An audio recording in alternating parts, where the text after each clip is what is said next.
ఎన్టీఆర్ జిల్లా నందిగామలో విద్యారంగానికి మణిహారంగా నిలిచిన కాకతీయ అపోలో విద్యార్థులు 40 సంవత్సరాలు పూర్తి చేసుకున్నారు. గురువారం జరిగిన విలేకరుల సమావేశంలో సంస్థ వ్యవస్థాపకులు కాపా రవీంద్రనాథ్ మాట్లాడుతూ 1986లో కేవలం 36 మంది విద్యార్థులు, 7 ఉపాధ్యాయులతో ప్రారంభమైన ఈ సంస్థ నేడు దేశ విదేశాల్లో రాణించే ఎంతో మంది ఉత్తమ పౌరులను తీర్చిదిద్దిందని ఆయన గర్వంగా తెలిపారు.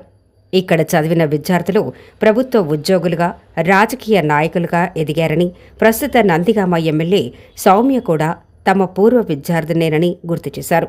తనకు అబ్దుల్ కలాం అవార్డు రావటం ఆనందంగా ఉందని, ఈ 40 ఏళ్ల ప్రస్థానంలో ఉపాధ్యాయులు మరియు తన కుటుంబ సభ్యుల కృషి ఎంతో ఉందని కొనియాడారు. సంస్థను ఆదరించిన విద్యార్థుల తల్లిదండ్రులకు, నందిగామ ప్రజలకు రవీంద్రనాథ్ గారు ప్రత్యేక కృతజ్ఞతలు తెలిపారు.